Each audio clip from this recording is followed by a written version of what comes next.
आप ही मुझे मार्गदर्शन, है ना। जब मार्गदर्शन मांगते हैं अर्जुन, तब कहीं जाकर के कृष्ण अपना उपदेश शुरू करते हैं।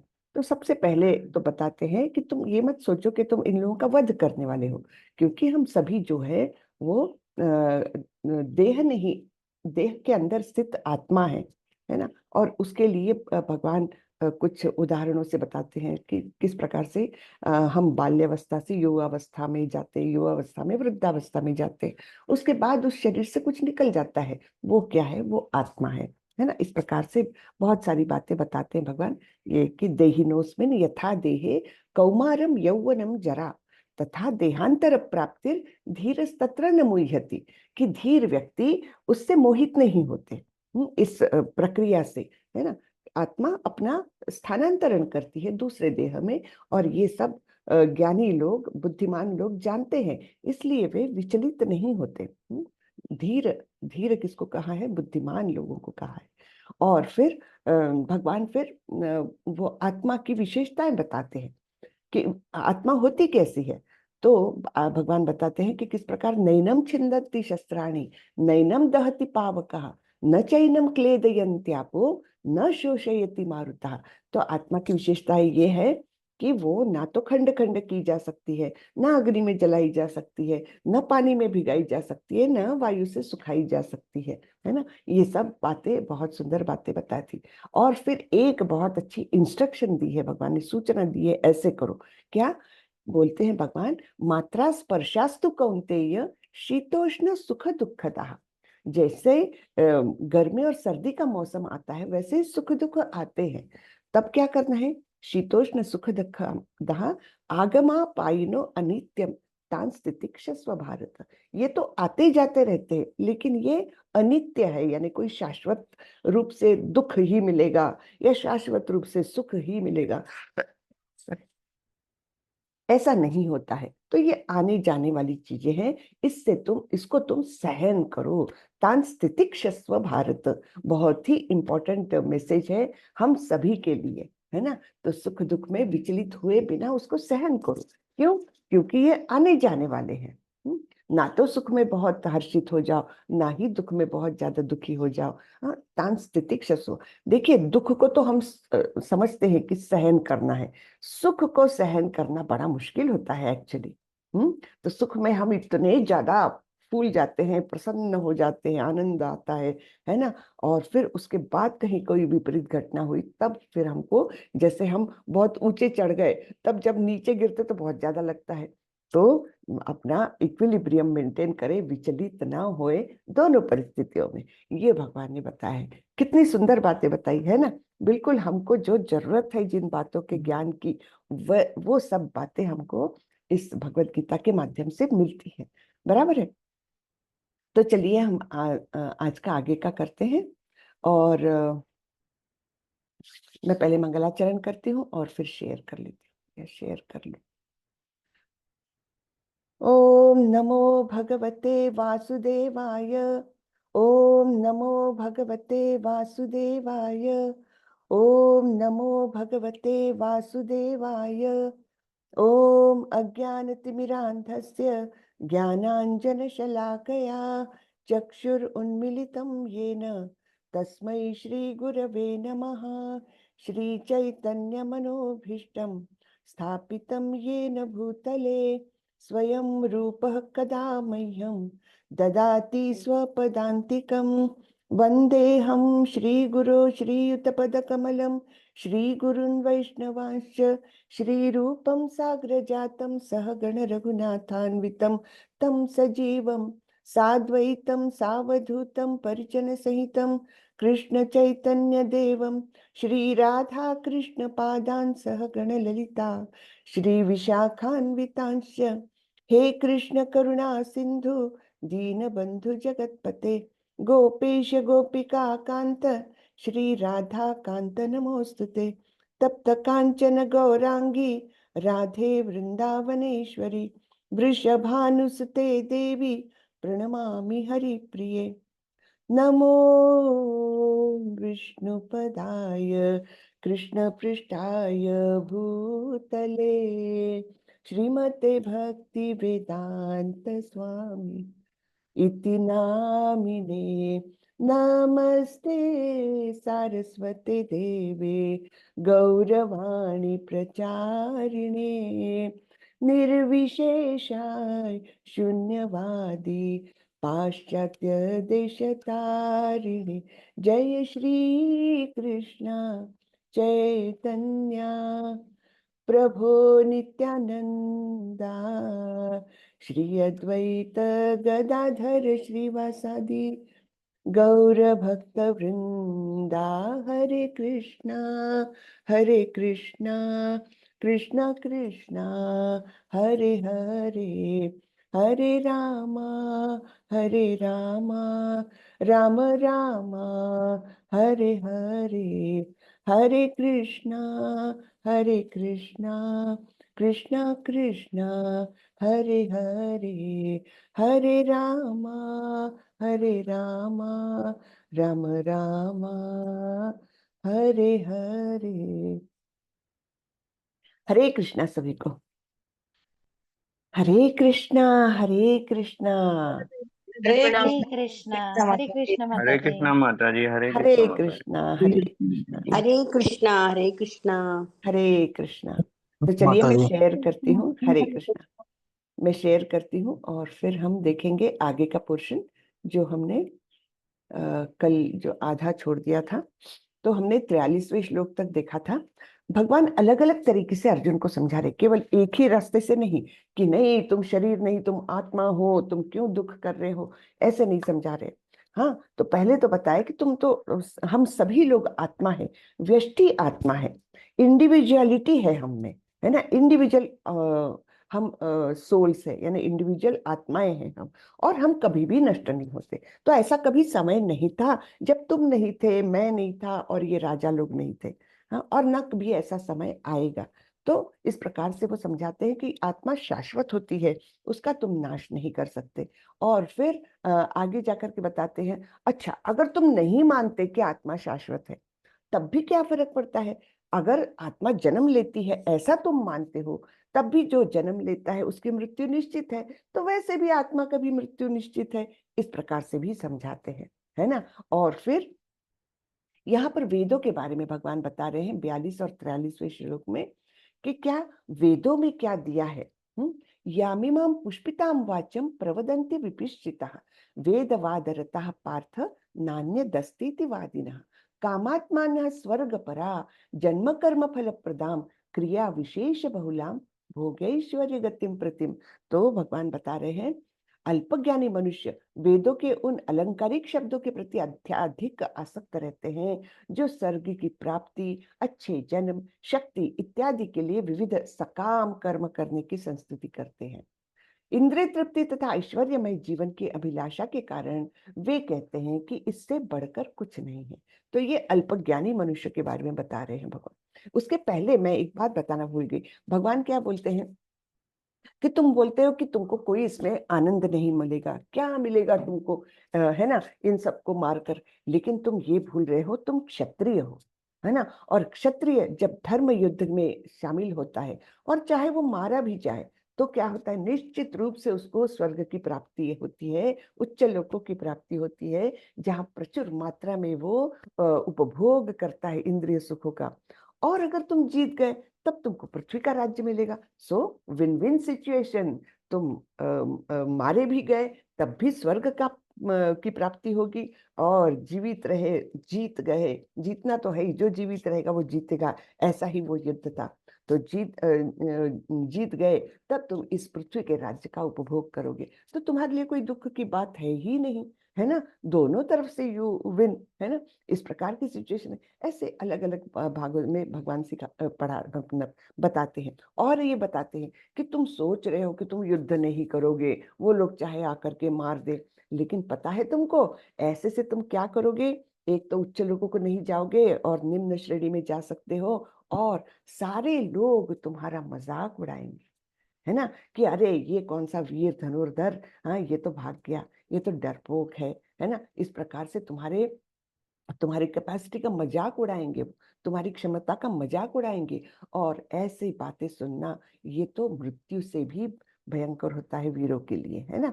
तो इस प्रकार से बहुत तरीके से समझाते हैं। अभी वेदों के बारे में बता रहे हैं कि वेदों में जो है अलग अलग शब्दों, सुंदर शब्दों के माध्यम से उन्होंने ये बताया कि सकाम कर्म करो और अच्छा कुछ कुछ पाओ। क्या क्या?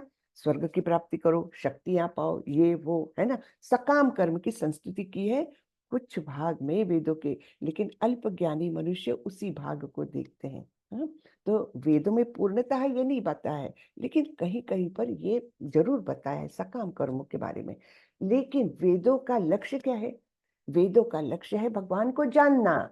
बस भगवान, मतलब वेद इसलिए आए हैं इस धरती पर कि उसके माध्यम से हम भगवान को जाने। लेकिन हम वो बात भूल जाते हैं, केवल वो अलंकारिक शब्दों के प्रति आकृष्ट होकर के हम सकाम कर्मों में उलझ जाते हैं। उनको भगवान ने अल्पज्ञानी कहा है। फिर अब आगे बढ़ते हैं। भोगैश्वर्य प्रसक्तानां तया परहत चेतसां व्यवसायात्मिका बुद्धि समाधौ न विधीयते। जो लोग इंद्रिय भोग तथा भौतिक ऐश्वर्य के प्रति अत्यधिक आसक्त होने से ऐसी वस्तुओं से मोहग्रस्त हो जाते हैं, उनके मनों में भगवान के प्रति भक्ति का दृढ़ निश्चय नहीं होता।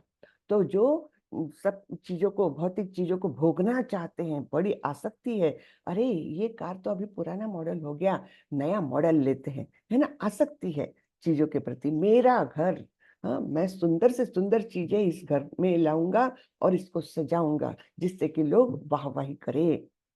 तो ये सब भोगैश्वर्य प्रसक्ता नाम, असक्त है उसके प्रति। हाँ, ऐश्वर्य का भोग करने के प्रति जो आसक्त है, तो उनकी क्या है, उनकी बुद्धि जो है मोहग्रस्त हो जाती है। और फिर इसलिए वे भगवान के प्रति उनकी भक्ति दृढ़ नहीं हो पाती। त्रैगुण्य विषया वेदा निस्त्रैगुण्यो भवार्जुन निर्द्वंद्वो नित्य सत्वस्थो निर्योगक्षेम आत्मवान।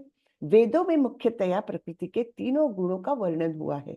हे अर्जुन, इन तीनों गुणों से ऊपर उठो, समस्त द्वैतों और लाभ तथा सुरक्षा की सारी चिंताओं से मुक्त होकर आत्मपरायण बनो। तो मुख्यतः हमने देखा किस प्रकार अलंकारिक शब्द वापरे गए हैं वेदों में। और भगवान क्या बोलते हैं, अल्प ज्ञानी मनुष्य उन अलंकारिक शब्दों के प्रति आसक्त होकर के केवल सकाम कर्म में उलझ जाता है। और ऐसे सकाम कर्म में उलझे हुए लोग भोग ऐश्वर्य प्रसक्ता नाम होते हैं। यानी क्या, बस भोग करना है ना। और वे भक्ति में नहीं दृढ़ हो सकते। इसलिए तुमको क्या करना है? इसलिए तुमको त्रैगुण्य विषया वेदा निस्त्रैगुण्यो भवार्जुन। निस्त्रैगुण्य यानी तीनों जो गुण है, हाँ, सतोगुण रजोगुण तमोगुण, ये तीनों गुणों से तुमको परे होना है, गुणातीत होना है। और इस प्रकार सारी चिंताओं से मुक्त हो जा। द्वैतों और लाभ तथा सुरक्षा की सारी चिंताओं से मुक्त हो जा। द्वैत क्या होते हैं? द्वैत यानी जीवन में आने वाले अपोजिट्स। जैसे सुख है, दुख उसका अपोजिट है ना, यश अपयश, है ना, लाभ हानि। इस प्रकार के द्वैतों में हम बहुत उलझे रहते हैं इस जीवन में, है ना। तो ये द्वैतों से हमको हटना है। क्या करना है? अविचलित भाव से द्वैतों को सहन करना है।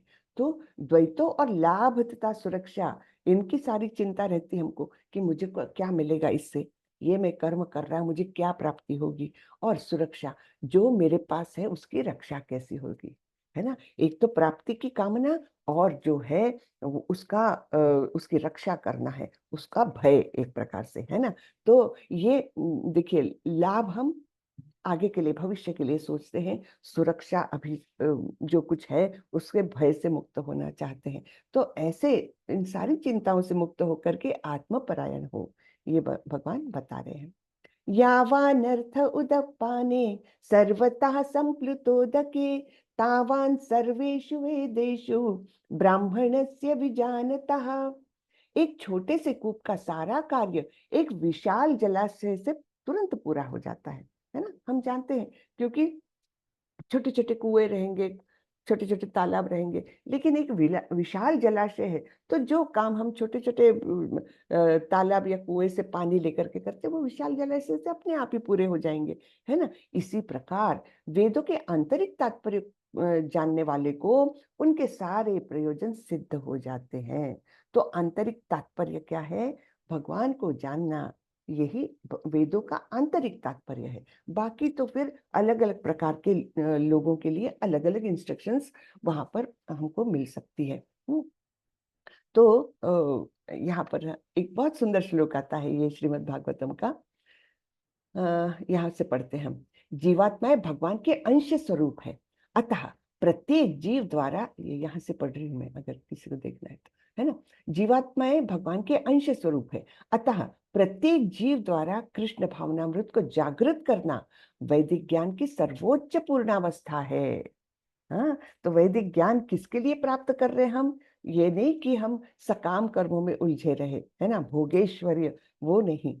वैसे करने के लिए नहीं हम ये वैदिक ज्ञान प्राप्त कर रहे हैं। हम ये जानते हैं कि जीवात्माएं क्योंकि भगवान के अंश स्वरूप है, तो इसलिए भगवान की भक्ति करना ही सर्वोच्च प्राथमिकता है हमारे जीवन की, सर्वोच्च लक्ष्य है हमारा जीवन का। ये जानने के लिए ये जानते हैं हम वेदों के माध्यम से या वैदिक साहित्य के माध्यम से।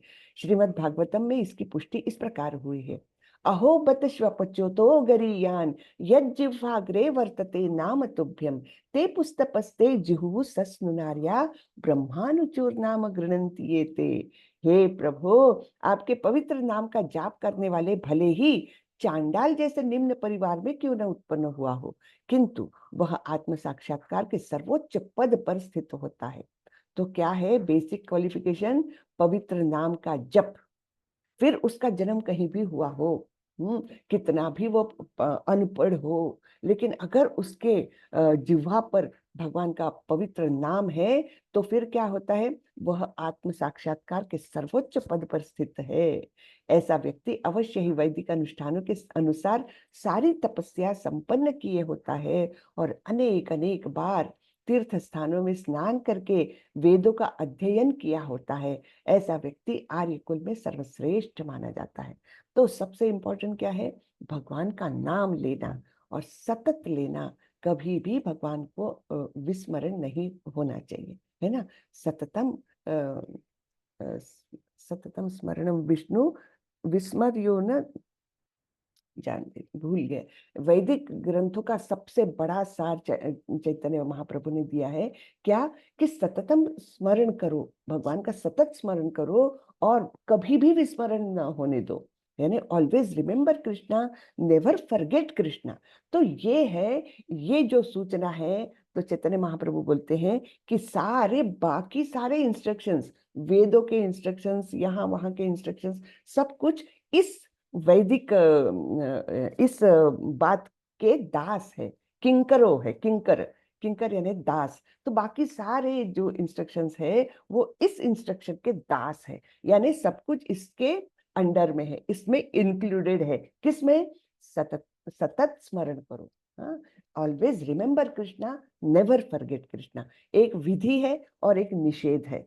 तो इन दोनों को पकड़ के जो चलता है, बाकी सारे वैदिक ज्ञान, बाकी सारा कुछ है जो इस इंस्ट्रक्शन के दास है। तो ऑलरेडी तुमने उस सबको अचीव कर लिया है, ये बता रहे हैं।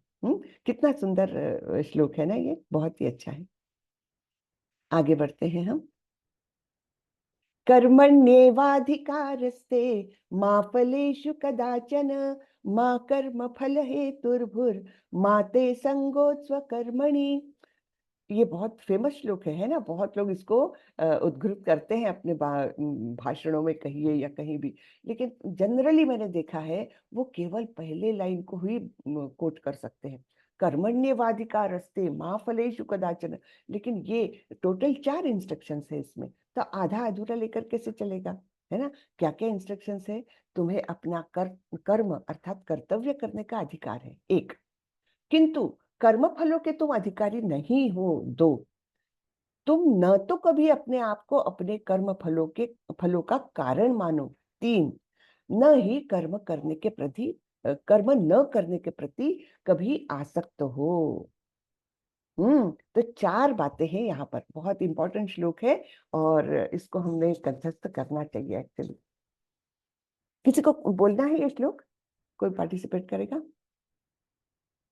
हरे कृष्णा, नए में से कोई लोग? जी, प्रमोद प्रभु बोलिए। जी प्रभु।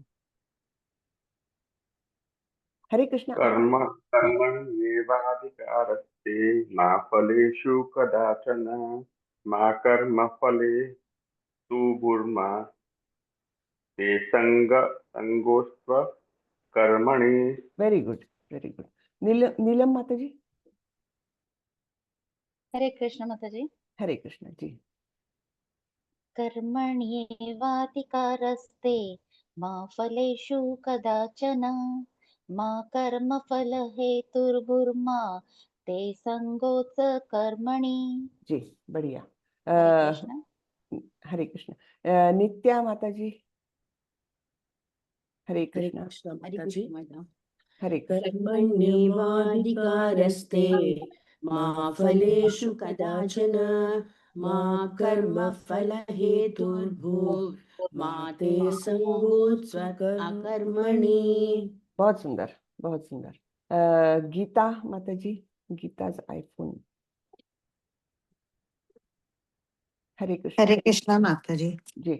कर्मण्येवाधिकारस्ते मा फलेषु कदाचन मा कर्मफलहेतुर्भुर्मा ते संगस्त्व कर्मणि। जी बढ़िया। सविता माता जी। हरे कृष्ण माता जी। हरे कृष्ण। कर्मण्येवाधिकारस्ते मा फलेषु कदाचन मा कर्मफले हेतुर्भुर्मा ते संगोऽस्त्व कर्मणि। बहुत अच्छे, धन्यवाद सभी को, धन्यवाद, बहुत अच्छे। तो यहाँ पर क्या बताया गया है कि तुम्हें अपना कर्म अर्थात कर्तव्य करने का अधिकार है। यानी हम जिस भी पोजीशन में हैं वहां पर जो जो हमारे कर्तव्य बनते हैं वो करना ही है हमको, लेकिन उसके फल की प्राप्ति क्या होगी इसके प्रति हमको आसक्त नहीं रहना है, क्योंकि हम उसके अधिकारी ही नहीं है। जो भगवान देंगे फल वो ठीक है ना। तो उसके प्रति हमको बिल्कुल भी आसक्ति नहीं रखना, बिल्कुल भी सोचना नहीं है ना। तुम न तो कभी अपने आप को अपने कर्मों के फलों का कारण मानो।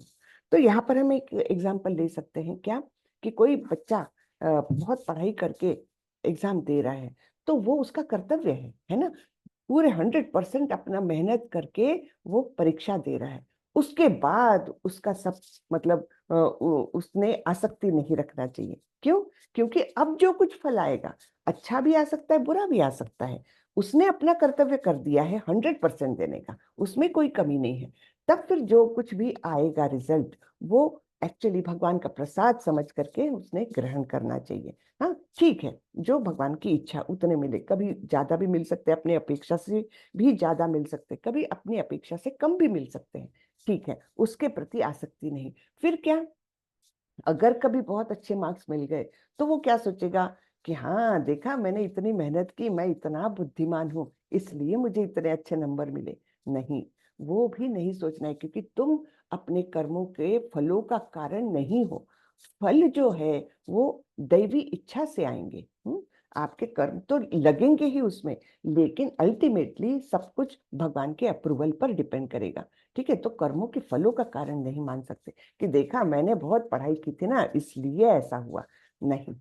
और फिर क्या, तो बोलेगा वो विद्यार्थी क्या बोलेगा, अरे जब मैं इतनी मेहनत करूं और फिर मैं कारण भी नहीं हूं, मैं अपने आप को ये भी नहीं समझ सकता कि अरे मैंने इतनी पढ़ाई की है ना, और इस प्रकार से मैं उसके मतलब वो आनंद भी नहीं मना सकता, तो फिर मैं करूं क्यों?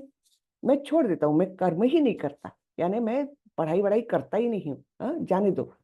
ऐसा भी नहीं है। न ही कर्म न करने के प्रति कभी आसक्त हो। कर्म नहीं करना ये ऑप्शन ही नहीं है तुम्हारे लिए। तो तुम्हारा सिर्फ ऑप्शन एक ही है, तुम अपने कर्तव्य योग्य तरीके से 100% दे करके उसको निभाओ। ये ही तुम्हारे हाथ में है, बाकी सब छोड़ दो। अब हम 18वें अध्याय में क्या देखते हैं, जो कर्म होता है, कोई भी काम होता है, उसके पीछे 5 कारण बताए हैं भगवान ने। तुम अकेले नहीं हो, 5 कारण है। अधिष्ठानम तथा कर्ता, करणम च पृथक विधा, विविधाश्च तथा चेष्टा, दैवम पंचाय दैवम पंचमम, यानी ये 5 बातें बताई है भगवान ने, 18वें अध्याय में बताते हैं भगवान। तो हर कोई कार्य जो भी पूर्ण हुआ है उसके पीछे 5 कारण है। तो हम अपने आप को केवल क्रेडिट देकर कैसे चलेगा, है ना। हम तो हार्डली, ज्यादा से ज्यादा हम 20% के हकदार है, उससे ज्यादा तो है ही नहीं। तो इसलिए हम कर्म फलों के तुम अधिकारी नहीं हो। न हम फलों के कारण है। अच्छा या बुरा आया तो मैं फलों का कारण हूँ कि बहुत खराब भी आया तब भी क्या, अरे मैंने योग्य तरीके से नहीं की। तो ऐसा भी नहीं है। अगर पहले ही स्टेप में आपको सब कुछ करना है, यानी 100% दे करके अपना कर्तव्य करना है, उसके बाद उसके प्रति कुछ भी सोचना नहीं है। और न करने का तो ऑप्शन ही नहीं है। कर्म न करने का तो ऑप्शन है ही नहीं। योगस्थः कुरु कर्माणि संगम त्यक्त्वा धनंजय सिद्ध्य सिद्ध्यो समो भूत्वा समत्वम योग उच्यते। हे अर्जुन, जय अथवा पराजय की समस्त आसक्ति त्याग कर समभाव से अपना कर्म करो, ऐसी समता योग कहलाती है। तो जय होगा पराजय होगा ये सब, उसके प्रति आसक्ति नहीं रखना है ना, मन में अभिलाषा नहीं रखना है। और फिर क्या होता है, ये योग कहलाती है। व्हाट इज योग? योग किसके किसे किसे कहते हैं? आजकल हम योग यानी मर्यादित हो गया है योगासन और प्राणायाम, इसको हम योग समझते हैं। लेकिन योग की असली डेफिनेशन हमको भगवान चौथे अध्याय में बताते हैं। योग यानी वो प्रक्रिया जिससे हम भगवान से जुड़ते हैं। तो बाकी सब तो हमको केवल शरीर के स्तर तक ही, या तो स्थूल शरीर या सूक्ष्म शरीर, है ना। प्राणायाम वगैरह से होता क्या है, हाँ, आपका हेल्थ भी अच्छी रहेगी और मन शांत रहेगा। तो ये सब क्या है? ये तो भूमि रापो अनलो वायु खम मनो बुद्धिर एवच, जो भिन्ना प्रकृति है भगवान की, उसी में मर्यादित है। लेकिन इन सब से मेरी पहचान अलग है। वो काहे से हो सकती है? केवल भगवान की भक्ति करने से। और उसके लिए जो हमने अहोबत श्वपचतो गरियान, वो भागवतम का श्लोक देखा। तो जो व्यक्ति भगवान के नाम को मुख में ग्रहण करे रखता है, वो तो उसने सब कुछ पा लिया, यानी वो भक्ति के अत्युच्च शिखर पर है, वो आत्म साक्षात्कार के पद को पा लिया उसने। तो यानी भगवान से जुड़ गया। तो जब हम जय और पराजय की आसक्ति त्याग देंगे कोई भी कर्म करने के पीछे की, तब हम योग में स्थित कहलाएंगे। ये समता यानी इक्विलिब्रियम, है ना, इक्वानिमिटी, वो योग कहलाती है। दूरेण ह्यवरं कर्म बुद्धि योगात् धनंजय बुद्धौ शरणमन्विच्छ कृपणः फल हेतवः। हे धनंजय, भक्ति के द्वारा समस्त गर्हित कर्मों से दूर रहो और उसी भाव से भगवान की शरण ग्रहण करो। जो व्यक्ति अपने सकाम कर्म को भोगना चाहता है वे कृपण है। हाँ, कृपण यानी कंजूस। कंजूस किसको कहा है? जो अपने पास जो है उसका मूल्य नहीं जानता। बहुत धन रखा हुआ है लेकिन उसका मूल्य न जान करके बिल्कुल फटे कपड़े और गंदा सा खाना खा करके अगर वो जीवन व्यतीत कर रहा है, उसको कृपण बोलते हैं। और हमारे पास तो सबसे मूल्यवान चीज क्या है? ये मनुष्य जन्म, ये सबसे मूल्यवान चीज है हमारे पास। हाँ, तो इसलिए इस मूल्यवान शरीर को हम नाश कैसे कर रहे हैं? सकाम कर्मों के फलों को भोगना चाहते हैं, है ना। सकाम कर्म करते रहेंगे और ये प्राप्ति हो जाए वो प्राप्ति हो जाए उसको मैं एंजॉय करूं, ये कृपणता का लक्षण है, कंजूसी का लक्षण है। हाँ, तो ऐसे भगवान बता रहे। तो भक्ति के द्वारा समस्त गलत कर्मों से, हाँ, खराब कर्मों से दूर रहो और भगवान की शरण ग्रहण करो। तो जब हम भक्ति में आते हैं तो अपने आप हम देख सकते हैं कि जो बुराइयां हैं, जीवन की बहुत सारी बुराइयां हैं। एक तो मांसाहार है, हाँ, और दूसरा नशा करना है, तीसरा गैम्बलिंग है, और चौथा विवाह विवाह बाह्य संबंध रखना, है ना। ये चारों तो बिल्कुल नो नो वाली चीजें हैं, इनको तो बिल्कुल आने ही नहीं देना है। लेकिन चलो, कोई व्यक्ति नहीं छोड़ पा रहा नशा पानी, लेकिन भगवान क्या बोलते हैं कि भक्ति में आ जाओ, वो बाकी सारी चीजें छूट जाएगी, धीरे धीरे ही सही लेकिन छूटेगी। तो भक्ति का ये महत्व है। तो इस प्रकार से हमको भगवान की शरण ग्रहण करना है और कृपण नहीं रहना है, कंजूस नहीं रहना है। हमारे जीवन का मूल्य पहचान करके उस मूल्य के अनुसार उसको महत्व देना है और भगवत प्राप्ति की ओर जाना है ना। बुद्धि युक्तो जहातीह उभे सुकृत दुष्कृते तस्माद् योगाय युज्यस्व योगः कर्मसु कौशलम। भक्ति में संलग्न मनुष्य इस जीवन में ही अच्छे तथा बुरे कार्यों से अपने को मुक्त कर लेता है। अतः योग के लिए प्रयत्न करो, क्योंकि सारा कार्य कौशल यही है। तो क्या बोल रहे हैं, भक्ति में जो आ जाता है तो अपने अपने आप को वो अनासक्त कर लेता है। उसके बाद अच्छा और बुरा ये द्वंद्व रहता ही नहीं है, वो केवल कार्य करता है भगवान के आनंद के लिए, भगवान को प्रसन्न करने के लिए। हाँ, तब वो अच्छा बुरा ये सब सोचने की उसको आवश्यकता ही नहीं, क्योंकि वो भक्ति में लीन है। तो इस प्रकार इसी को कार्य कौशल अर्थात योग कहा गया है। कर्मजं बुद्धियुक्ता हि फलं त्यक्त्वा मनीषिणः जन्म बंध विनिर्मुक्तः पदम गच्छन्त नामयम्। इस तरह भगवत भक्ति में लगे रहकर बड़े बड़े ऋषि मुनि अथवा भक्तगण अपने आप को इस भौतिक संसार में कर्म के फलों से मुक्त कर लेते हैं। इस प्रकार वे जन्म मृत्यु के चक्र से छूट जाते हैं और भगवान के पास जाकर उस अवस्था को प्राप्त करते हैं जो समस्त दुखों से परे हैं। तो इस प्रकार से भगवत भक्ति का महत्व यहाँ पर बताया है कि इस मार्ग को बहुत बड़े बड़े ऋषि मुनियों ने अपनाया है और इस प्रकार से भी मुक्त हो गए हैं, है ना, और फिर जन्म मृत्यु के चक्र में नहीं फंसे रहते वे लोग। ये बहुत सुंदर श्लोक है, मुझे बहुत ही पसंद है। ये भागवतम में आता है 10वें स्कंद में। समाश्रिता ये पद पल्लव प्लवम महत्पदम पुण्य यशो मुरारे भवाम बुधिर्वत्स पदम परम पदम पदम पदम यद विपदाम न तेषाम। जिसने उन भगवान के चरण कमल रूपी नाव को ग्रहण कर लिया है, यानी क्या, यानी भक्ति में आ गया है। हाँ, चरण कमल रूपी नाव को ग्रहण कर लिया है, जो दृश्य जगत के आश्रय है और मुकुंद नाम से विख्यात है, अर्थात मुक्ति के दाता। मुकुंद यानी क्या, मुक्ति के दाता, मुक्ति देने वाले। उसके लिए यह भवसागर गोखुर में समाये जल के समान है। नहीं तो भव सागर है, ये इतना बड़ा सागर है, दुखों का सागर है। लेकिन जिसने भगवान के चरण कमलों का आश्रय ले लिया, भक्ति में आ गया, उसके लिए ये भवसागर कैसा हो जाता है, एकदम सिमट जाता है। और जैसे एक छोटे से गाय के बछड़े का जो पैर का निशान होता है, उसमें कितना जल समाएगा, है ना। एक भवसागर है, इतना बड़ा सागर है, और दूसरा एक गाय के बच्चे के पैरों के निशान में समाने वाला पानी कितना कम है ना। वैसा हो जाएगा ये भवसागर। उसके लिए यह भवसागर गोखुर में समाये जल के समान है। उसका लक्ष्य परम पदम अर्थात वह स्थान जहाँ भौतिक कष्ट नहीं है, या कि वैकुंठ है, वह स्थान नहीं जहाँ पद पद पर संकट हो। तो भवसागर हमारा कैसा है, पद पद पर संकट है ना।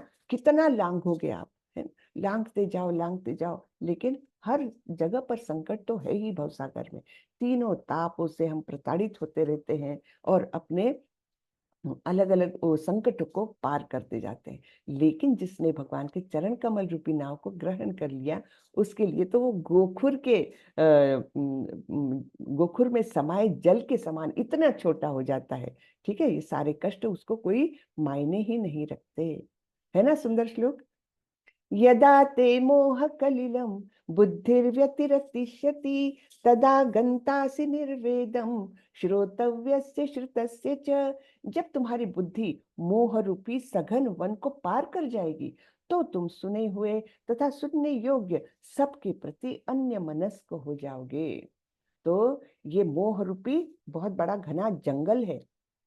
तो भगवान बता रहे हैं, जब बुद्धि तुम्हारी इस घने जंगल को पार कर जाएगी, हाँ, तब फिर तुमको इन चीजों का फर्क नहीं पड़ेगा कि अरे ये बात मैंने सुनी हुई है या नहीं सुनी हुई है। यानी क्या, यानी भौतिक जगत से तुम्हारा कारोबार, मतलब जो आसक्ति है या रोजमर्रा में हम जीवन जीते हुए जो कष्ट सहन करते हैं, उन सारे कष्टों को तुम पार कर जाओगे, अन्य मनस्क हो जाओगे, कोई फर्क नहीं पड़ता है।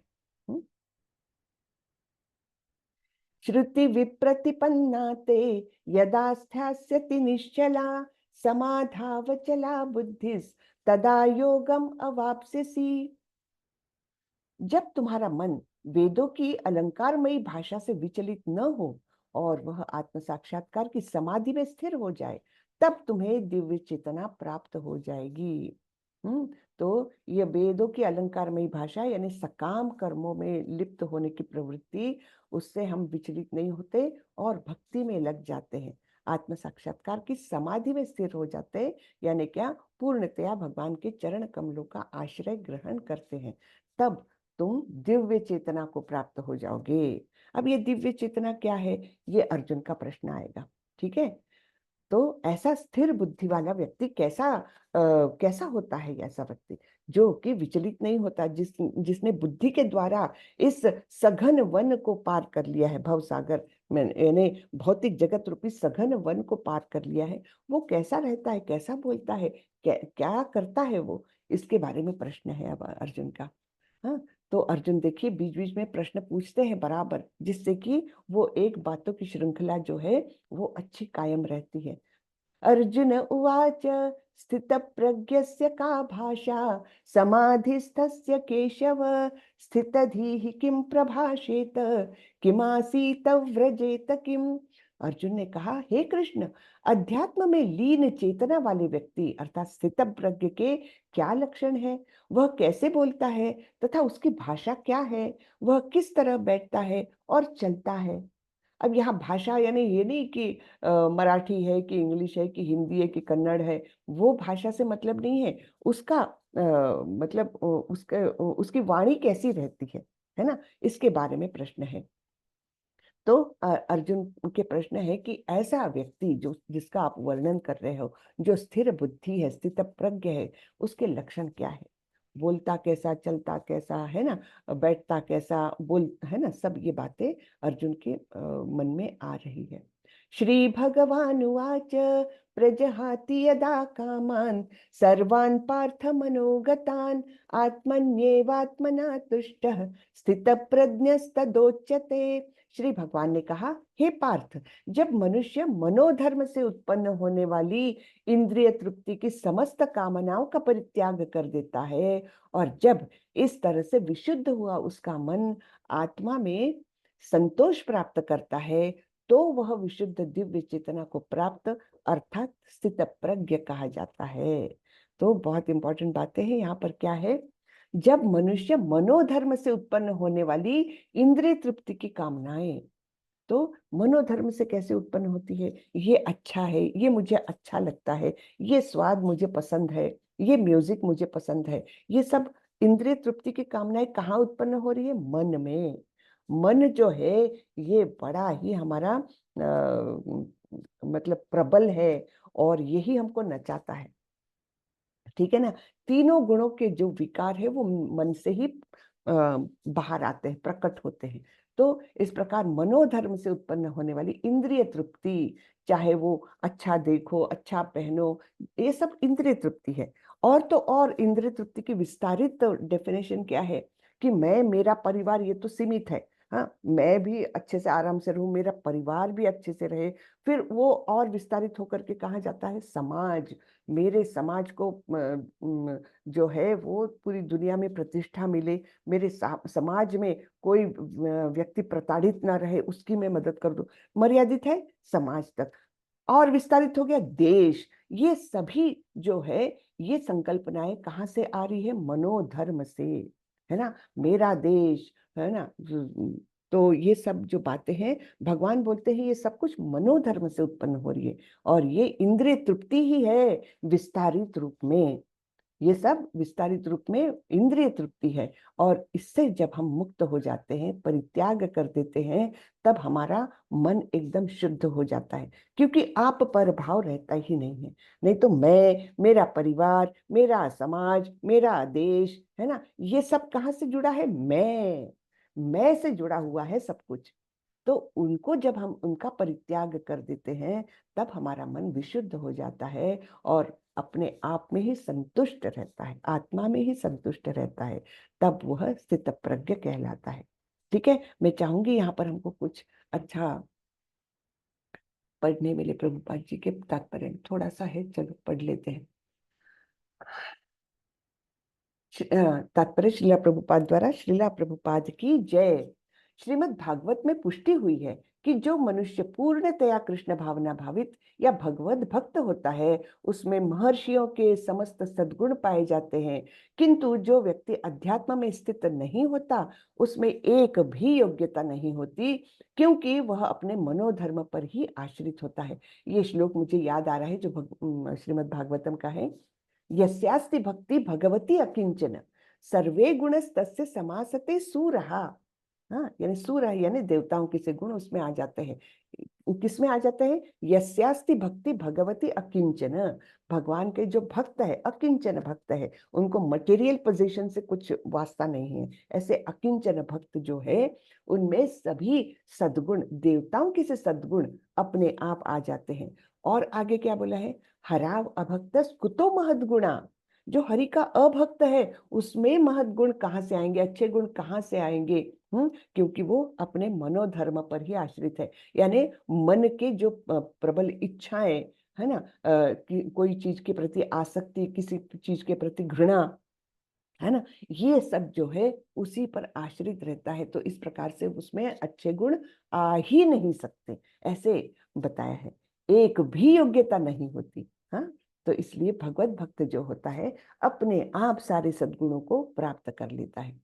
आगे पढ़ते हैं। फलता, यहाँ यह ठीक ही कहा गया है कि व्यक्ति को मनोधर्म द्वारा कल्पित सारी विषय वासनाओं को त्यागना होता है। कृत्रिम साधन से इनको रोक पाना संभव नहीं, किंतु यदि कोई कृष्ण भावना अमृत में लगा हो तो सारी विषय वासनाएं स्वतः बिना किसी प्रयास के दब जाती है। हाँ, तो उनको अलग से प्रयास करके दबाने की जरूरत नहीं पड़ती है कि नहीं नहीं नहीं, मैं अब ये नहीं करूंगा, मीठा नहीं खाऊंगा, अब मैं अब ये नहीं करूंगा, क्या नशा नहीं करूंगा। अलग से दबाने की ही आवश्यकता नहीं है। कृष्ण भावना अमृत में आ गए, भक्ति में आ गए, तो ये सारे दुर्गुण अपने आप नष्ट हो जाएंगे। ठीक है। तो कृत्रिम साधनों से इनको रोकना नहीं, आज से मैं ये करूंगी, ये थोड़े समय के लिए होता है, लेकिन वो एक इंद्रिय तृप्ति को दबाने जाओ, वो दूसरे रूप में कहीं ना कहीं से आती है। तो सबसे आसान तरीका क्या है, सबसे सक्सेसफुल तरीका क्या है? भक्ति में लग जा, भगवान के भक्त में सारे सद्गुण अपने आप आ जाते हैं। अतः मनुष्य को बिना किसी झिझक के कृष्ण भावनामृत में लगना होगा, क्योंकि यह भक्ति उसे दिव्य चेतना प्राप्त करने में सहायक होगी। अत्यधिक उन्नत जीवात्मा अर्थात महात्मा अपने आप को परमेश्वर का शाश्वत दास मानकर आत्मतुष्ट रहता है। ऐसे आध्यात्मिक पुरुष के पास भौतिकता से उत्पन्न एक भी विषय वासना फटक भी नहीं पाती। हरे कृष्णा, कृपया म्यूट रखे। क्या बोल रहे हैं? ऐसे आध्यात्मिक पुरुष के पास भौतिकता से उत्पन्न एक भी विषय वासना फटक नहीं पाती। वह अपने को निरंतर भगवान का सेवक मानते हुए सहज रूप में सदैव प्रसन्न रहता है। कितना सुंदर वर्णन है ना? सित प्रज्ञ का वर्णन है ये। अपने आप में ही वो तुष्ट रहता है, उसके पास ये सब इच्छाएं, अनिच्छाएं, आसक्ति और द्वेष, ये सब फटक ही नहीं पाता। प्रभुपाद जी बोलते हैं। ठीक है। दुःखेषु अनुद्विग्न मनाः सुखेषु विगत स्पृहः वीतराग भय क्रोधः स्थितधीर्मुनिरुच्यते। जो त्रय तापों के होने पर भी मन में विचलित नहीं होता अथवा सुख में प्रसन्न नहीं होता और जो आसक्ति, भय तथा क्रोध से मुक्त है, वह स्थिर मन वाला मुनि कहलाता है। तो तीन ताप हमने देखे हैं। कौन से तीन ताप है? एक तो अध्यात्मिका, दूसरा अधिभौतिका, तीसरा अधिदैविका, है ना? तो अध्यात्मिका ताप कौन सा है? जो हम अपने अंदर ही क्रिएट करते हैं, अपने मन की सोच से या अपने शरीर में कुछ विकार उत्पन्न करके हम अपने आप को ही बहुत कष्ट देते हैं, वो अध्यात्मिका ताप। और हम में से बहुत लोग करते हैं ये बात, ये कोई नई बात नहीं है, सिर्फ हमको मालूम नहीं है। हम जो ओवर थिंकिंग करते हैं, है ना, किसी निगेटिव, किसी व्यक्ति के बारे में सोचते हैं निगेटिव भावना लेकर के, अरे वो ऐसा बोला मुझसे, हाँ वो अच्छा आदमी नहीं है, वो मेरा फ्रेंड अच्छा नहीं है, ये सब निगेटिविटी, ये सब क्या है? ये अध्यात्मिक ताप है एक्चुअली। हाँ, और ऐसे निगेटिव विचारों से क्या होता है? शरीर में तकलीफ निर्माण होती है धीरे धीरे करके। ये बीपी, शुगर और अन्य कई तकलीफें हैं। इवन एक रिसर्च में पाया गया है, इवन कैंसर भी बहुत कुछ डिपेंड करता है हमारे मनोधर्म पर। तो इस प्रकार से ये 3 ताप जो है, फिर दूसरा ताप कौन सा है? अधिभौती का, यानी दूसरा कोई व्यक्ति या दूसरा कोई जीव भी अगर आकर के आपको कष्ट दे तो वो अधिभौती का। आप चल रहे हैं, अपने आराम से चल रहे हैं और एक सांप ने या बिच्छू ने आकर काट दिया या मच्छर ने आकर काट दिया, बड़ी समस्या है। आजकल तो कुत्तों का कितना वो हो रहा है, विनाश हो रहा है, बिल्कुल पालतू कुत्ते रहते हैं। अभी अभी मैंने पढ़ा एक कि पालतू कुत्ता उनके घर में कई सालों से है, उसका केवल नाखून लगा और रेबीज का एंटी रेबीज वगैरह सब दिया हुआ था कुत्ते को, तो सब लोग निर्धास्त रहे। लेकिन 6-7 दिनों के बाद वो रेबीज के पूरे सिम्टम्स आ गए, उस व्यक्ति की बहुत गंदे तरीके से मृत्यु हुई। तो ये सब अधिभौती का है ना। तो इस प्रकार से जो है अधिभौतिका, फिर अधिदैविका। ये तो ताप हम जानते हैं कि प्रकृति का प्रकोप हो जाए, आपका उस पर कोई कंट्रोल ही नहीं है ना। तो जैसे बाढ़ आ गई या अर्थक्वेक हो गया, आपका कोई कंट्रोल नहीं है उस पर, तो ये अधिदैविका। तो अभी जो कष्ट हो रहे हैं बहुत सारे मिडिल ईस्ट के लोगों को, हम कौन से कैटेगरी में डाल सकते हैं उसको? वहां के लोगों को बहुत सारा कष्ट हो रहा है, कोई बॉम्ब आ रहा है, हाँ, कोई अलग अलग तरीके से कष्ट हो रहा है, तो उसको हम अधिभौतिका में ले सकते हैं, क्योंकि कुछ लोग डिसाइड कर रहे हैं कि हाँ यहाँ पर ये बॉम्ब डालना है। तो ये एक जीव दूसरे जीवों के प्रति कष्ट उत्पन्न कर रहा है ना। तो ऐसे इस प्रकार से 3 ताप जो है ये हमको कष्ट देते ही रहते हैं, लेकिन जिसके ये तापों के होने के बावजूद भी जो जिसका मन विचलित नहीं होता है ना, और तो और सुख में, अगर उसको लॉटरी भी लग जाए, अचानक से धन मिल जाए बहुत सारा, फिर भी बहुत कुछ उसको फर्क नहीं पड़ता, प्रसन्न नहीं होता। और जो आसक्ति भय तथा क्रोध से मुक्त है, किसी चीज के प्रति आसक्ति नहीं, हाँ, मेरी कार, मेरा घर, मेरा बंगला, मेरा परिवार भी है ना, इसके प्रति आसक्ति नहीं, कोई भी परिवार नहीं, मैंने और एक्सटेंडेड ये भी बताया, समाज, देश है ना, मेरा मेरा जहां पर आया तो वो उन सब से आसक्ति नहीं। भय, भय कुछ चीज खोने का, आगे क्या होगा, भविष्य में मेरा क्या होगा, बुढ़ापे में मुझे कौन देखेगा, तो तब क्या मेरा शरीर साथ देगा कि नहीं देगा, ये भय। और क्रोध है ना, क्रोध किसी से भी नहीं करना चाहिए, मन में आने नहीं देना चाहिए, क्योंकि हम आगे जाकर के देखने वाले हैं बहुत सुंदर श्लोक। क्रोधात् भवति सम्मोहा, सम्मोहात् स्मृति विभ्रमः, स्मृतिर्भवशात् बुद्धिनाशो, बुद्धिनाशात् प्रणश्यति। तो जब भी हमको गुस्सा आए ये श्लोक जरूर बोलना चाहिए। तब फिर हम बहुत नॉर्मलाइज हो जाते हैं, क्योंकि मालूम है ये क्रोध हमको कहाँ तक ले जा सकता है, विनाश तक ले जा सकता है, इतना प्रबल है ये क्रोध।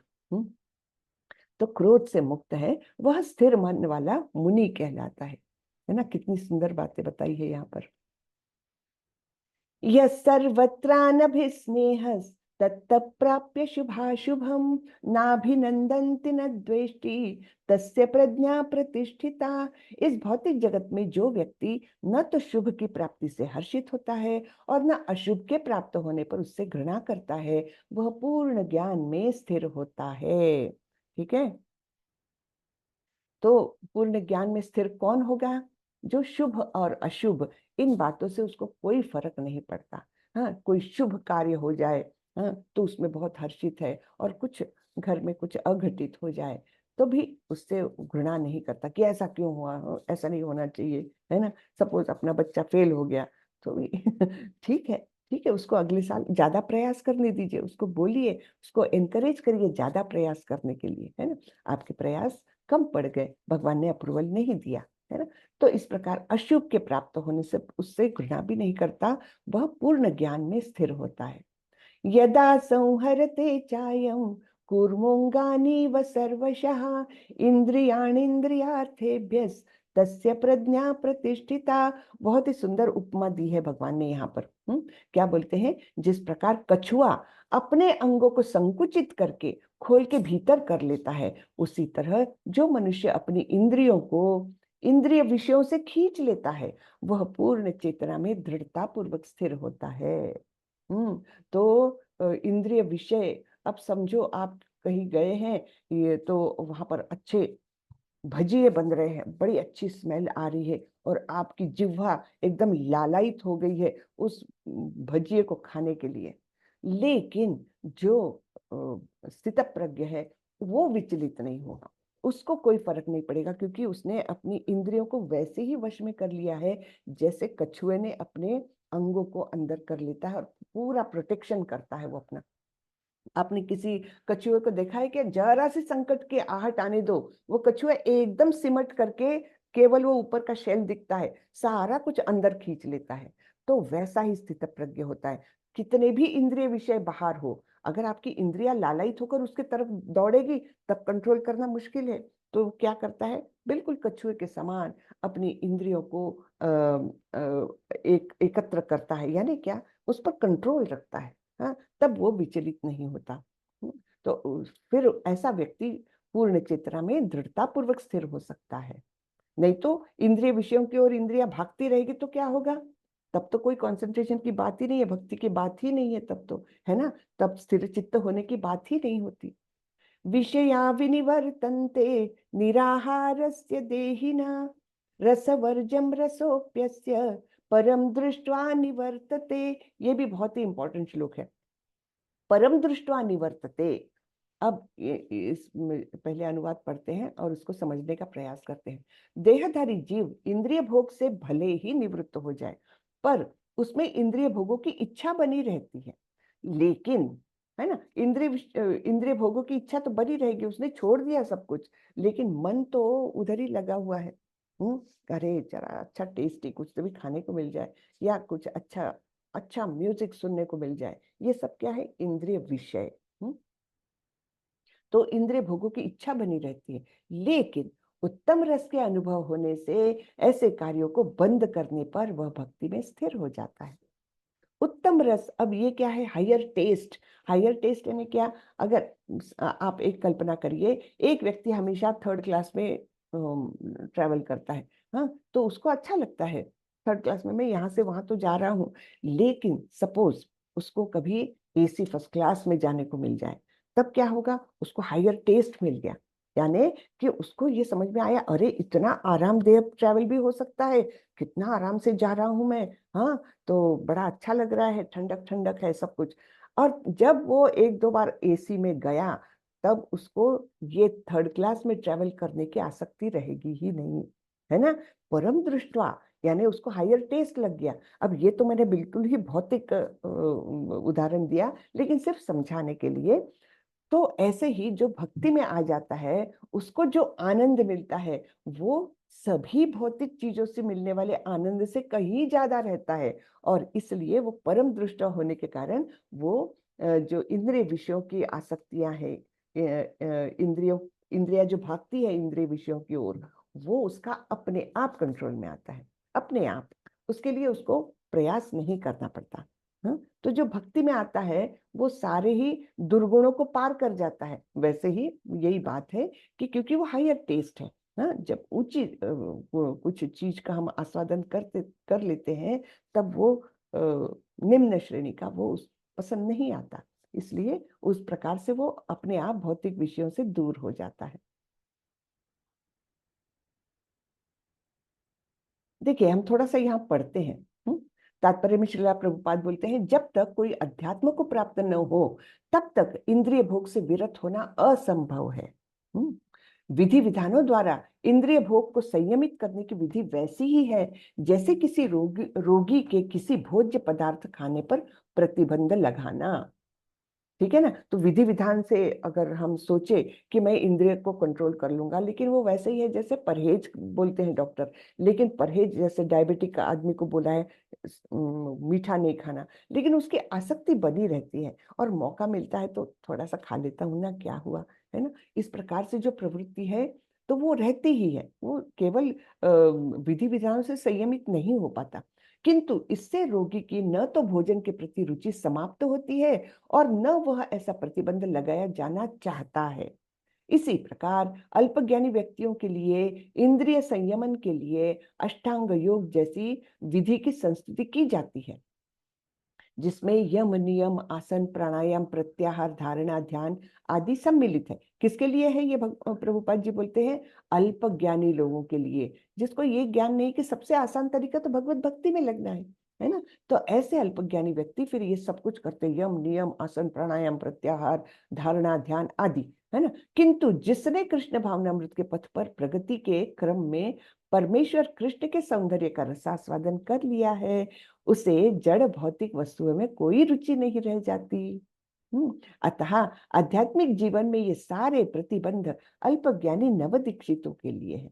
तो ये प्रतिबंध जो है ना, ये मत करो, वो मत करो, हाँ, ये नए नए आए हैं भक्ति में, उनके लिए ये रहता है। जो एक्चुअल आत्म साक्षात्कार प्राप्त कर चुका है उसके लिए कोई विधि निषेध नहीं रहता, वो अपने आप में ही वो संतुष्ट रहता है। जैसे इसका उदाहरण हम ये ऐसे ले सकते हैं कि कोई स्थान तक ऊपर, जैसे आपको ऊपर जाना है, आपको सीढ़ी की आवश्यकता है ना। एक सीढ़ी लगाएंगे, लैडर लगाएंगे और वहां ऊपर पहुंचेंगे। लेकिन एक बार ऊपर पहुंच गए तब उस लैडर की आपको आवश्यकता नहीं है ना। तो उसी प्रकार अगर आत्म साक्षात्कार के पद को प्राप्त हो गया कोई व्यक्ति, तब ये विधि विधान, नियम, है ना, ये सारे कोई मायने नहीं रखते। ऐसे प्रतिबंध तभी तक ठीक है जब तक कृष्ण भावनामृत में रुचि जागृत नहीं हो जाती। और जब वास्तव में रुचि जग जाती है तो मनुष्य में स्वतः ही ऐसी वस्तुओं के प्रति अरुचि उत्पन्न हो जाती है। कितनी अच्छी बात बताई है। परम दृष्टवा निवर्तते, तो हायर टेस्ट जब हमको लगता है भक्ति का, तब ये सारी बातें एकदम ही गौण हो जाती है कि मैंने कौन सा ड्रेस पहना है, मैं अच्छा लग रहा हूँ कि नहीं, है ना। ये सब बातें, छोटी छोटी बातें, जिससे हम हमेशा विचलित होते रहते कि उसने देखो कितने स्मार्ट कपड़े पहने हैं, मेरे कपड़े जरा कम है। ये सब बातें जो भक्ति में आ जाता है उसके लिए बिल्कुल मायने नहीं रखती, क्योंकि परम दृष्ट्वा निवर्तते। यततो ह्यपि कौन्तेय पुरुषस्य विपश्चितः इंद्रियाणि प्रमाथीनि हरन्ति प्रसभं मनः। हे अर्जुन, इंद्रियां इतनी प्रबल तथा वेगवान है कि वे उस विवेकी पुरुष के मन को भी बलपूर्वक हर लेती है, जो उन्हें वश में करने का प्रयत्न करता है। तो कोई प्रयत्न तो करता है कि नहीं मैं ये नहीं खाऊंगा, मैं ऐसा नहीं करूंगा, प्रयत्न कर रहा है, लेकिन ये इंद्रियां बहुत ही प्रबल है, ये उधर ही भागेगी जहां आप नहीं चाहते। हाँ, तो ये प्रबल इंद्रियों को कंट्रोल में करना बहुत मुश्किल होता है। कितने भी विधि विधान अपना ले, उससे नहीं होता। तानि सर्वाणि संयम्य युक्त आसीत मत्परः वशे हि यस्येन्द्रियाणि तस्य प्रज्ञा प्रतिष्ठिता। जो इंद्रियों को पूर्णतया वश में रखते हुए इंद्रिय संयमन करता है और अपनी चेतना को मुझ में स्थिर कर देता है, वह मनुष्य स्थिर बुद्धि कहलाता है। तो इस प्रकार से ये जो भक्ति में आ गया है उसकी इंद्रिय संयमन अपने आप हो जाता है और फिर वो स्थिर चित्त, स्थिर बुद्धि वाला स्थित प्रज्ञ कहलाता है। अब यहाँ पर पतन के, मानसिक पतन के 8 स्टेप्स दिए हैं भगवान ने। ये साइकोलॉजिकल डाउनफॉल बहुत ही अच्छे तरीके से भगवान बताते हैं। डाउनफॉल कैसे होता है मनुष्य का? ध्यायतो विषयान पुंसः संगस्तेषुपजायते संगात् संजायते कामः कामात् क्रोधोऽभिजायते। इंद्रिय विषयों का चिंतन करते हुए मनुष्य में उनकी आसक्ति उत्पन्न हो जाती है और ऐसी आसक्ति से काम उत्पन्न होता है और फिर काम से क्रोध प्रकट होता है। तो कौन सी कितनी स्टेप्स बताई? यहाँ 4 स्टेप्स बताई। सबसे पहले होता क्या है? इंद्रिय विषयों का चिंतन। हाँ, आपने कुछ टीवी में देख लिया, ऐसा वैसा दृश्य देख लिया और फिर देख करके छोड़ा नहीं, आपके दिमाग में घूम रहा है, चिंतन कर रहे हो, फिर क्या हो जाता है? वो चिंतन में, उसी में आसक्ति निर्माण हो जाती है। ये करना चाहिए, ये अच्छा है, ये मुझे करना चाहिए, है ना, उत्पन्न हो जाती। फिर आसक्ति से काम उत्पन्न होता है, तीव्र इच्छा हो जाती है वो, और फिर जब वो तीव्र इच्छा पूरी नहीं होती तो क्रोध आ जाता है ना। जैसे हमने लेवल 1 में भी कुछ एग्जांपल्स देखे थे। सपोज एक कॉलेज गोइंग लड़का है, उसने देखा अपने दोस्त के पास बहुत सुंदर मोटरसाइकिल है।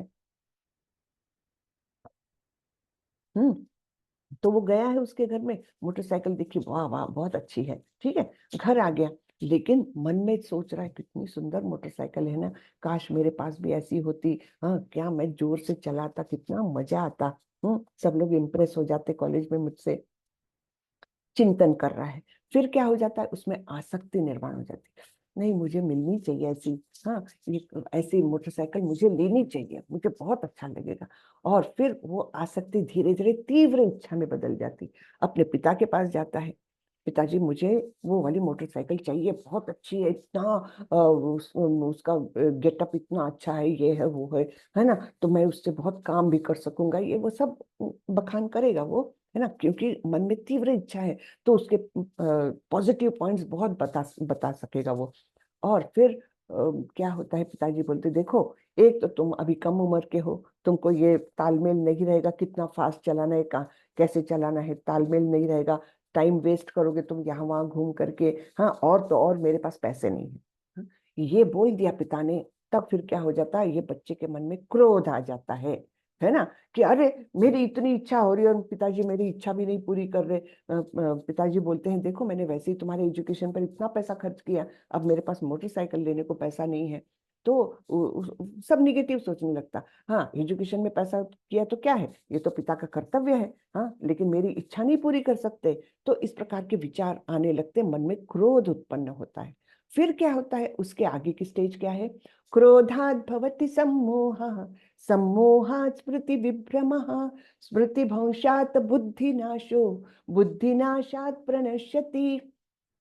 क्रोध से पूर्ण मोह उत्पन्न होता है, यानी उसकी मति भ्रमित होती है, वो ये नहीं सोच पाता कि पिताजी जो बोल रहे हैं वो योग्य बोल रहे हैं, है ना, कि उन्होंने बहुत पैसा खर्च किया है, ये मेरी उम्र नहीं है इतनी हाई स्पीड वाली मोटरसाइकिल चलाने की, हाँ ये सब बातें उसको मायने नहीं रखती, मोह उत्पन्न हो जाता है, और मोह से स्मरण शक्ति का विभ्रम हो जाता है, वो पूरी तरह से भूल जाता है कि ये मेरे बड़े हैं, ये मेरे सुहृद है, वो मेरा भला चाहते हैं, ये सब बातें वो भूल जाता है, अपने घर के अपने पिता के कष्टों को भूल जाता है वो, है ना, तो स्मरण शक्ति विभ्रम हो जाती है। जब स्मरण शक्ति भ्रमित हो जाती है तो क्या होता है, बुद्धि नष्ट हो जाती है, अब उसके बुद्धि का नाश हो गया, है ना, बुद्धि का नाश हो गया यानी क्या, वो अविवेक पूर्ण बातें कुछ ना कुछ करता है, कुछ ना कुछ ऐसा कार्य करता है जो विवेकशील व्यक्ति कभी नहीं करेगा, है ना। आजकल हम देखते हैं ऐसी ऐसी बातों पर बच्चे सुसाइड कर लेते हैं, घर छोड़ करके चले जाते हैं,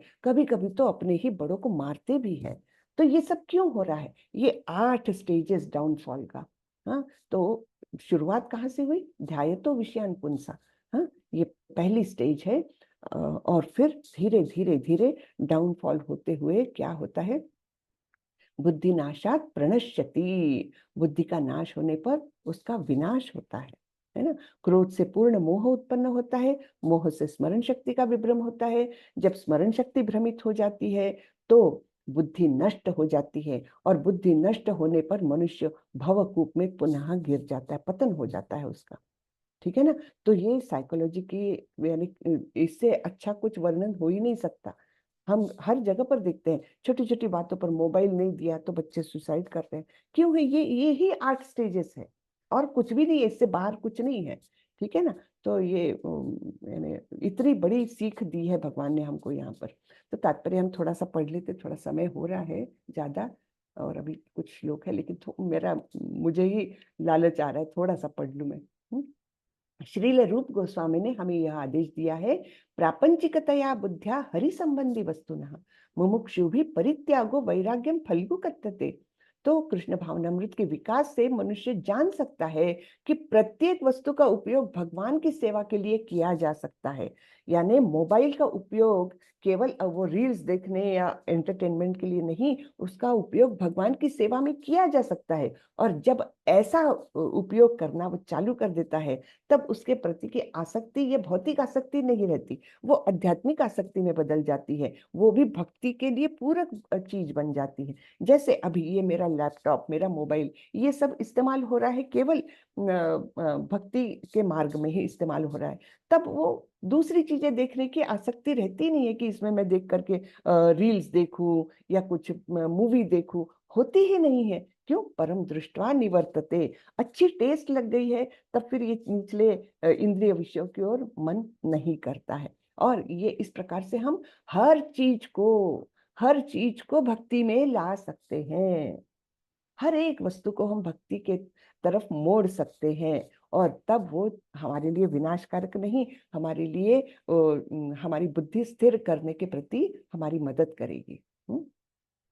राग द्वेष विमुक्तैस्तु विषयान इंद्रियैश्चरन् आत्मवश्यैर्विधेयात्मा प्रसादम अधिगच्छति।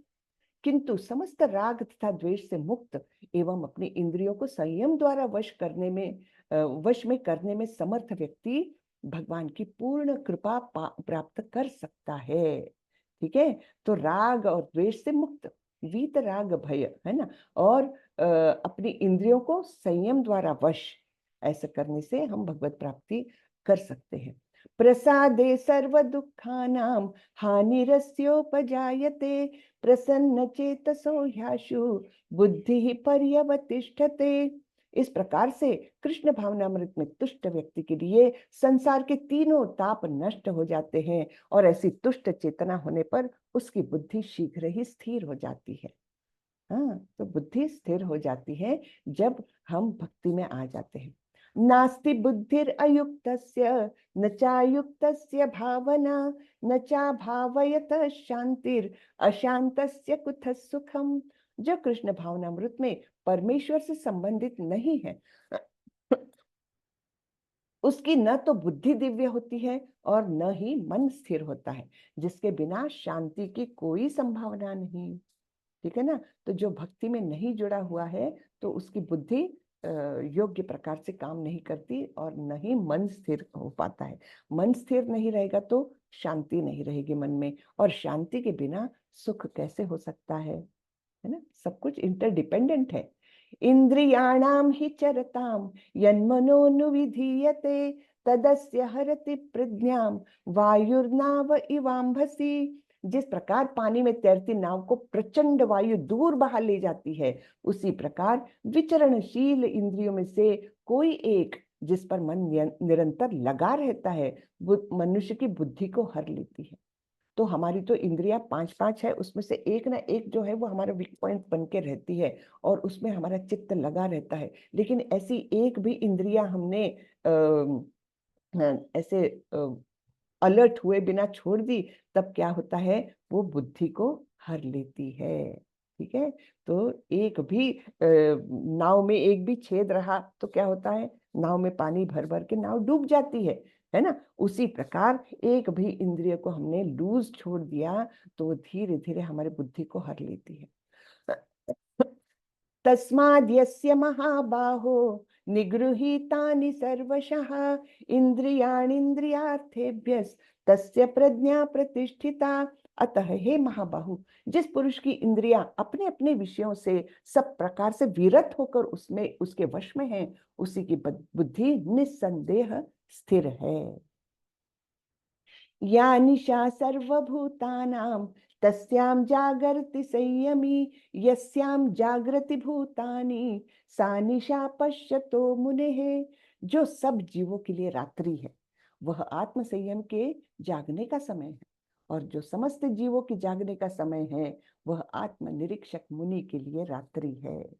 तो यहाँ पर हम सिंपल एग्जाम्पल ले सकते हैं कि हमारे इस्कॉन के भक्त लोग क्या करते हैं, रात को 2 बजे उठ जाते हैं, 2:30 बजे उठ जाते हैं और फिर पूरे भक्ति के कर्मों में लग जाते हैं। 2-2:30 बजे जो भौतिकवादी लोग हैं वो क्या करते हैं, गहरी नींद में रहते हैं, है ना। तो जब आत्म संयमी जाग जाता है ये लोग गहरी नींद में रहते हैं, और जब ये लोग जागते रहते हैं यानी लेट नाइट पार्टीज या मूवी देखना, है ना, लेट नाइट मूवी देखेंगे, तब भक्त लोग जल्दी सो करके अपने आप को अगले दिन के लिए तैयार करते रहते हैं, है ना। 9 बजे 9:30 बजे सो जाते हैं वो, जबकि ये लोग पार्टी करते रहते हैं। तो ये विरोधाभास बताया है कि किस प्रकार जो भक्ति में लीन व्यक्ति है उसका टाइम टेबल कुछ अलग ही रहेगा, वो सामान्य लोगों के टाइम टेबल से विपरीत रह सकता है ना। तो इस प्रकार से ये आत्मनिरीक्षक मुनि के लिए जब उनका दिन है तो ये रात्रि होकर के वो सो जाते हैं। ये हम पढ़ते हैं थोड़ा सा। तात्पर्य में श्रीला प्रभुपाद बोलते हैं, बुद्धिमान मनुष्य की दो श्रेणियां हैं। एक श्रेणी के मनुष्य इंद्रिय तृप्ति के लिए भौतिक कार्य करने में निपुण होते हैं, और दूसरी श्रेणी के मनुष्य आत्मनिरीक्षक होते हैं, जो आत्म साक्षात्कार के अनुशीलन के लिए जागते हैं। विचारवान पुरुषों या आत्मनिरीक्षक मुनि के कार्य भौतिकता में लीन पुरुषों के लिए रात्रि के समान है ना। उनको समझ में नहीं आता ये क्या है, बैठे बैठे हरे हरि हरि हरि कर रहा है, हाँ हरे कृष्ण कर रहा है, तो उनको वो समझ में नहीं आता। तो वो मतलब उस प्रोसेस के प्रति पूर्ण अज्ञान में रहते हैं, यानी रात्रि है उनके लिए। भौतिकतावादी व्यक्ति ऐसी रात्रि में अनभिज्ञता के कारण आत्म साक्षात्कार के प्रति सोए रहते हैं। तो वो आत्म साक्षात्कार की बातों को समझते ही नहीं है, ना उसमें रुचि लेते हैं, तो इस प्रकार वो सोए ही रहते अज्ञान में। आत्मनिरीक्षक मुनि भौतिकतावादी पुरुषों की रात्रि में जागे रहते हैं। मुनि को आध्यात्मिक अनुशीलन की क्रमिक उन्नति में दिव्य आनंद का अनुभव होता है, किंतु भौतिकतावादी कार्यों में लगा व्यक्ति आत्म साक्षात्कार के प्रति सोया रहकर अनेक प्रकार के इंद्रिय सुखों का स्वप्न देखता है, और उसी सुप्तावस्था में कभी सुख तो कभी दुख का अनुभव करता है। आत्मनिरीक्षक मनुष्य भौतिक सुख तथा दुख के प्रति अन्य मनस्क रहता है। वह भौतिक घातों से अविचलित रहकर आत्म साक्षात्कार के कार्यों में लगा रहता है। हाँ, बहुत सुंदर। तो ये विरोधाभास बताया है, भक्तों का जीवन कैसा रहता है और अन्य भौतिकतावादी लोगों का जीवन कैसा रहता है।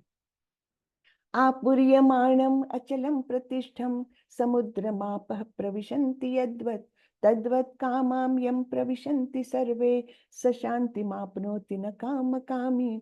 जो पुरुष समुद्र में निरंतर प्रवेश करती रहने वाली नदियों के समान इच्छाओं के निरंतर प्रवाह से विचलित नहीं होता, और जो सदैव स्थिर रहता है, वही शांति प्राप्त कर सकता है। वह नहीं जो ऐसी इच्छाओं को तुष्ट करने की चेष्टा करता है।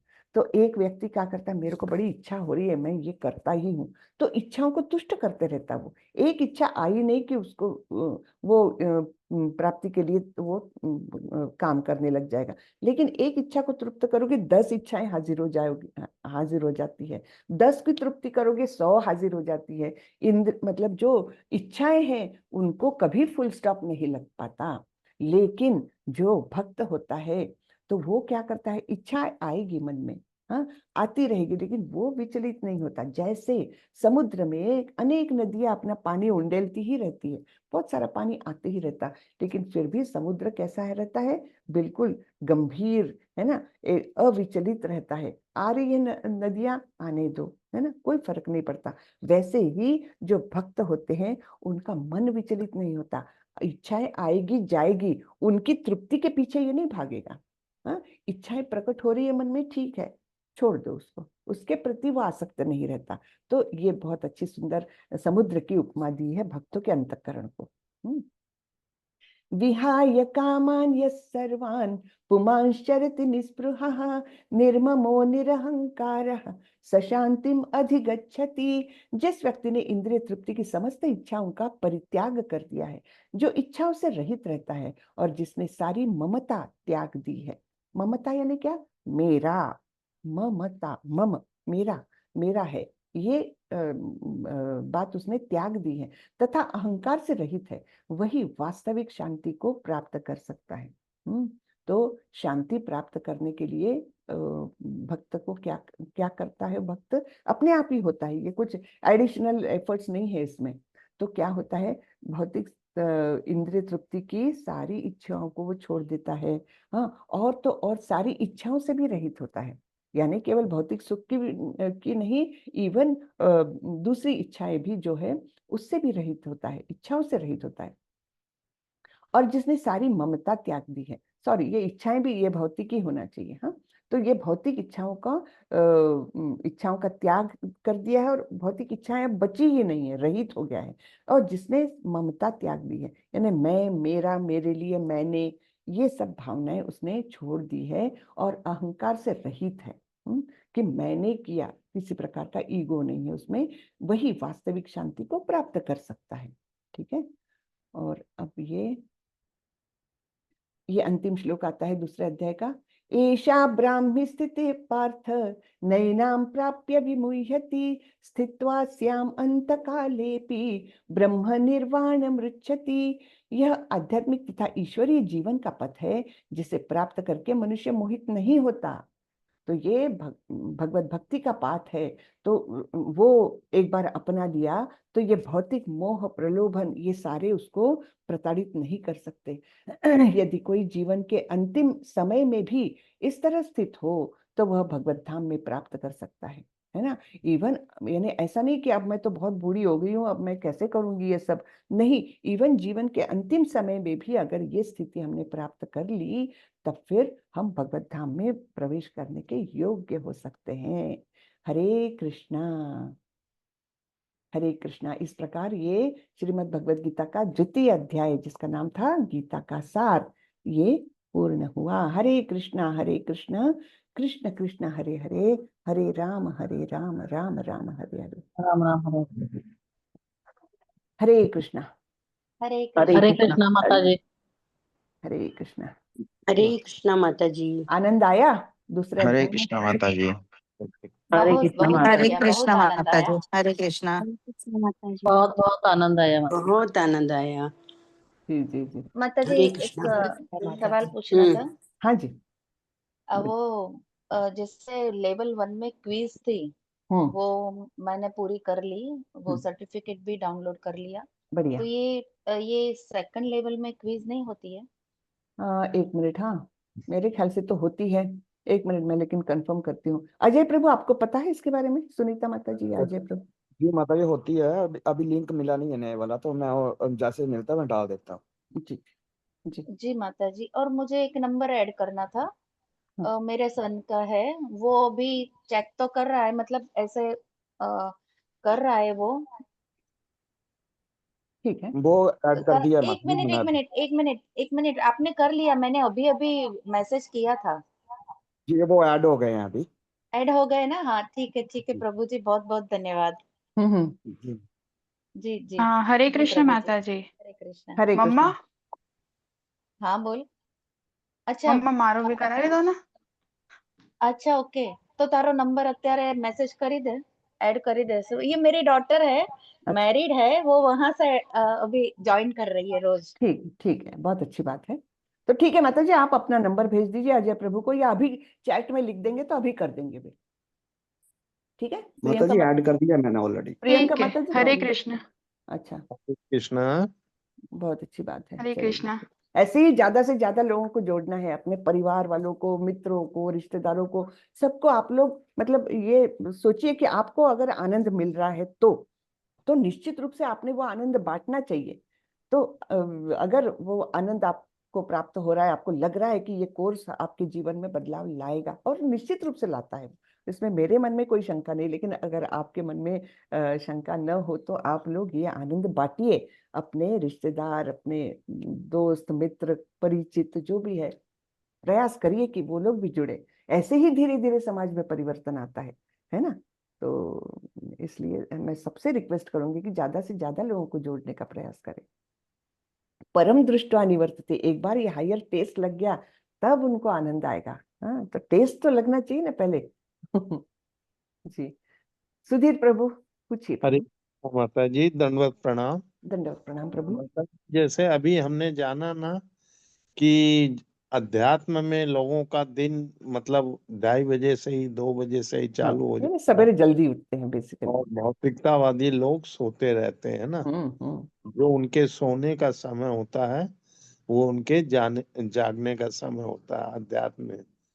तो मेरी इसमें ये जिज्ञासा है कि कोई भौतिकतावादी में जैसे रात की ड्यूटी करता है माता जी, तो उसको हम किस दृष्टि से देखें? नहीं, अगर वो ये तो कंपल्शन हुआ है ना, लेकिन वो इंद्रिय तृप्ति के मार्गों में नहीं लगा हुआ, उसको तो कंपल्शन है, तब फिर उसके लिए तो छूट है।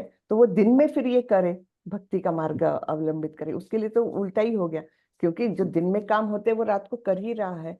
तब वो उसको भक्ति में माना नहीं जाएगा अगर वो अपने ही काम कर रहा है तो, है ना। वो अपने नहीं, सकाम आप कर्म तो भक्ति में तो नहीं है, करता लेकिन भी है, और हाँ दिन में भक्ति टाइप से है। हाँ तो दिन में भक्ति करे, ठीक है ना। तो वो तो भक्ति ही माना जाएगा यस, फिर। भक्त ही माना जाएगा डेफिनेटली। ये तो एक जी। सर्वसाधारण एक रूल है, सर्वसाधारण इसके लिए। अब उसको तो स्पेशल केस है कि रात को ड्यूटी करनी पड़ रही है, वो तो स्पेशल केस हुआ है ना। धन्यवाद माता जी। जी, धन्यवाद। हरे कृष्णा। चलिए तो आज के लिए इतना ही। हरे कृष्णा माता जी। हरे कृष्णा जी माता जी।